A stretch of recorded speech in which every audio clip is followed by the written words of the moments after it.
Hello, Aries, Sun, Moon, Rising, and Venus signs. Kamusta kayo? Sana po ay nasa mabuti kayong kalagayan. Welcome back po sa Star Tarot. Kung bago kayo rito, welcome din kayo. Thank you sa inyong support. I truly appreciate it. God bless you all po.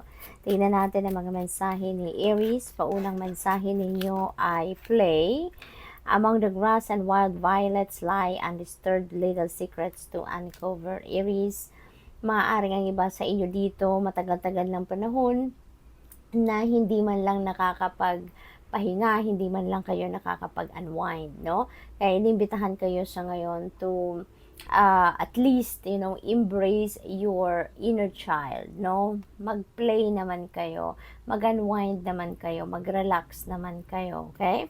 We have release, lighten your load. Ayan, makakatulong din yung pagpe-play, yung pag-unwind ninyo, pag-chill, no? Na makapag-release kayo ng mga tension sa katawan ninyo, makapag-release kayo ng pagod, no? Isa pa, din kayo, nilay-nilay,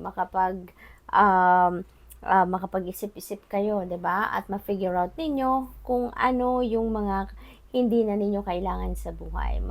Ma-figure out ninyo kung ano yung mga dapat na i-let go na nagpapabigat na lang sa buhay ninyo, sa pag-iisip ninyo, sa nararamdaman ninyo, no? So it's time for releasing, it's time for purging, because alam mo to, sinabi dito na lighten your load, ibig sabihin nakakadagdag na lang ng hirap ito na dinadala sa buhay ninyo, Aries. And it's time for you to let them go. We have shared the busy bee should still make time for each flower, no? Sharing, no? Sharing of time, sharing of whatever it is that you have, no? Maaring yun ang gagawin ng iba sa inyo sa ngayon. Maaring yun ang kailangan din ninyong gawin. Kung hindi yan ang plano ninyo, kung hindi yan ang ginagawa ninyo, this is also an invitation for you, no? Na mag-share kayo sa kahit ano man ang meron kayo. Resources, pagkain, oras, 'di ba? Mag-share naman kayo ng mga iba't ibang klaseng blessings ninyo, yung ganon, no? So, tignan natin kung ano pa ang ganap dito for Aries. We have love. Ayan, love is in the air, a great time for commitment and taking relationships to the next level. Ayan, so, love life ngayon siguro ang focus ng iba sa inyo, Aries, no? Lalagay kayo ng mas maraming oras ngayon sa pag-ibig, no? Kasi maaari din ang iba sa inyo dito, lalo-lalo na if you are single, no, Aries. Maaring meron ditong nanliligaw sa inyo or siguro nililigawan ninyo, no? At maaring kayo ay pumasok na sa isang love and romantic relationship, no? Possible na isang serious relationship ang papasukin ng iba sa inyo dito, Aries. At saka kung nasa established na relationships naman na kayo, maaari, no, na iaangat nyo yung inyong current relationship. Maaaring magle-level up na kayo, no? Siguro meron na ditong mag-aasawa na, magpapakasal na, magsasama na, magbubuo na ng pamilya, having kids. Maaaring gano'n na ang plano ng iba sa inyo sa ngayon. We have tough and trying times. Ayan. Tough times ahead. Think long term and make decisions accordingly. Avoid negative people at all cost. Ay nako, talaga, no, Aries? Kasi malalaman din naman ninyo yan. Unang-una, malalaman ninyo kung ang taong yan ay negative person. Kasi mararamdaman ninyo ang kanyang energy, mabigat, no? Ang mga maririnig mong mga salita sa kanyang mga bibig ay hindi maganda, hindi ka nais-nais, hindi komportable, no? Para sa iyong pangdinig, kaya malalaman mo din, no, that person is a negative thinking people, no? Or that person is a negative person. Maaari din na ang iba sa inyo dito, kailangan ninyo na mag-isip ng mabuti, no? Pag-isipan mabuti, lalo-lalo na ang mga bagay na kailangan ninyong pagdesisyonan. Don't jump into conclusion right away.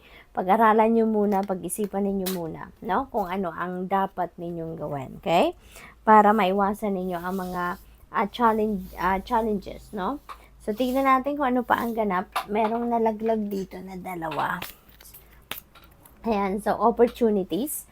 An important offer will be made. Napakaganda. So, maaaring related ito sa trabaho, career, or negosyo.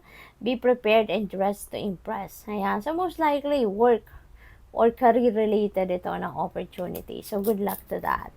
We have perseverance. Ayan, so you may feel like you are getting nowhere, but there are wonderful changes ahead, so don't give up. So, possible ang iba sa inyo dito, Aries. Napapansin ninyo na parang layo na nilakbay ko, ang dami ng ginawa ko, pero parang hindi ko nararamdaman or hindi ko na nakikita kung saan ako papunta, no? Or hindi siguro nararamdaman ninyong hindi ko alam dito kung ano ang dadatnan ko, no? At the end ng journey ninyo. So maybe ganun ang nafe-feel ng iba sa inyo dito, no? Pero wag kayong sumuko. Okay? Wag kayong sumuko. Keep persevering. Yun ang mensahe sa inyo dito kasi you never know. Baka pagising ninyo the next day, nandiyan na, no? Kung ano man yung hinihintay ninyo or kung anong ine-expect ninyo. Ang mahalaga, continue to work on whatever it is that you're working on, 'di ba? Huwag kayong sumuko. Kung napapagod na kayo, magpahinga lang kayo, but it doesn't mean na aatras na kayo sa laban ng buhay. Okay? Mag-continue lang kayo. Konting tiyaga pa at nalalapit na ang inyong tagumpay. Okay? So, what else? We have angel number 333. Ayan, support. So, makakakuha kayo or makaka-receive kayo dito ng suporta ng mga taong nasa paligid ninyo. Okay? Sabi dito, saying the angel number 333 is a sign that it's time to focus inward, work on your skills, discover your talents, and use your imagination. Unleash your inner artist. Doing so will boost your self-esteem and sense of competence. So, siguro, yung kung ano man ang will work on ninyo right now, maaari that is related to your talents, no? That related to your